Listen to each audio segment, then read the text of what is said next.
সর্বপ্রথম বাইকের সাউন্ডটা ফলো করুন, তারপর আমি বিস্তারিত বলতেছি বাইকটা সম্বন্ধে।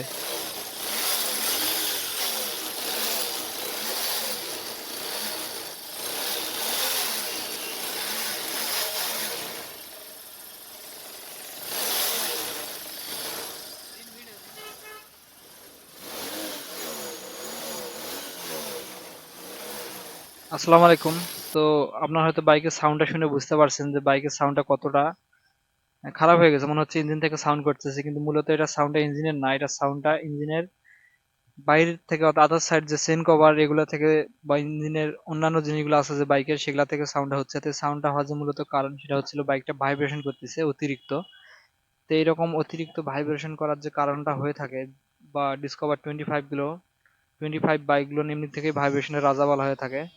এটা মূলত যে কারণটা হয়ে থাকে, দেখুন এটা হচ্ছিল ইঞ্জিন ফাউন্ডেশনের যে নাটগুলো আছে, সমস্ত নাট বোর্ড গুলো কিন্তু একদম ঢিলা হয়ে গেছে। সে কারণে কিন্তু বাইকটা যখন পিক আপ দেওয়া হচ্ছে তখন ঘুঁ ঘুঁ ঘুঁ ঘুঁ করে বা ঝনঝন করে সাউন্ডটা অনেক জোরে বের হচ্ছে, মনে হচ্ছে যে ইঞ্জিনের সাউন্ড খারাপ।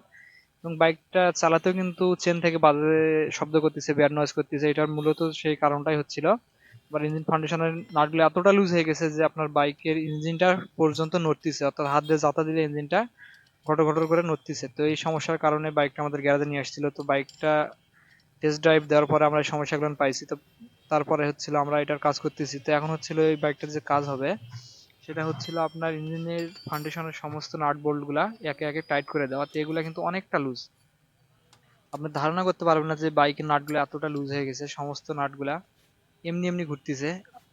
তো যাদের ডিসকভার 125 বাইক আছে, বাইকগুলো না আপনারা লক্ষ্য করবেন এমনি থেকে ভাইব্রেশন অনেক বেশি। যখন আপনারা বাইকটা 60+ স্পিডে উঠাবেন, অর্থাৎ ৭৭ এরকম উঠাবেন, তখন কিন্তু বাইকটা অনেক ভাইব্রেশন করে। তো সেই অবস্থাতে যদি আপনাদের বাইকের এরকম নাটগুলা অনেক লুজ হয়ে থাকে তাহলে কিন্তু অনেক বেশি ভাইব্রেশন করবে। তো দেখতে পাচ্ছেন, দেখুন কতটা লুজ, নাটগুলো এমনি থেকেই ঘুরতেছে। তো আমরা হচ্ছিল নাটগুলো, সমস্ত নাটগুলো টাইট করে দিব, তাহলে কিন্তু আপনার হচ্ছিল যে ভাইব্রেশনের সমস্যাটা ছিল সেটা একদম সলভ হয়ে যাবে। তো আপনাদের যাদের ডিসকভার 125 বাইক আছে বা অন্যান্য বাইক হতে পারে, সে বাইকগুলোর ইঞ্জিনের মূল যে ফাউন্ডেশন নাটগুলো আছে সেই নাটগুলো প্রতি 5,000 কিলোমিটার পর পর আপনারা চেক করে দেখবেন, কারণ এই নাটগুলো লুজ হয়ে গেলে বাইক চালিয়ে কখনোই শান্তি পাওয়া যায় না।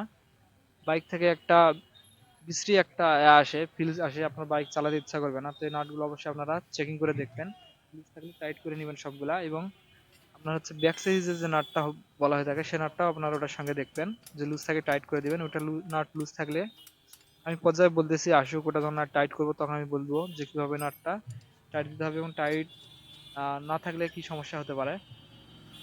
তো আপনারা হয়তো বুঝতে পারছেন সমস্ত নাটগুলো কিন্তু লুজ হয়ে গেছে। তো আপনাদের অবশ্যই এই নাটগুলো টাইট করতে হবে। সেক্ষেত্রে আপনার বাইকটা স্মুথ চলবে, ভাইব্রেশন করবে না, এবং চেনের যে নয়েজটা সেটাও আসবে না। অর্থাৎ ইঞ্জিনের ফাউন্ডেশন নাট লুজ হলে চেন থেকে বাজে শব্দ করে। যখন আপনি ক্লাস প্রেস করে গিয়ার দিয়ে হচ্ছে ক্লাস ছাড়বেন তখন চেন থেকে শব্দ করবে, কারণ হচ্ছে ইঞ্জিনটা তখন এক সাইড যেতে চায় এবং চেনটা স্পকেটের এক সাইডে যায়, সে কারণে কিন্তু এখান থেকে শব্দটা আসে। তো এখানে যেটা বললাম ব্যাক সিরিজের নাট, এই যে নাটটা এখন টাইট দেওয়া হচ্ছে, এই নাট যদি আপনারা টাইট না করেন, লুজ থাকে, সেক্ষেত্রে বাইক কিন্তু বাউলি মারবে। অর্থাৎ আপনি যখন বাইক সোজাভাবে রাইড করবেন বাইকটা এক পাশে যেতে চাবে, ব্রেক করলে পিছন সাইডের চাকা একদিকে যেতে চাবে, এই ধরনের সমস্যা হবে, বাইক চালিয়ে শান্তি পাবে না। তো এই নাটগুলো অবশ্যই পরিপূর্ণভাবে ফুল টাইট করে নেবেন এবং প্রতি 5,000 কিলোমিটার পর পর এগুলো চেক করবেন। তো ভিডিওটা যদি ভালো লাগে বা আপনাদের অবশ্যই উপকারে আসে বা মনে হয় যে হেল্পফুল হয়েছে, তাহলে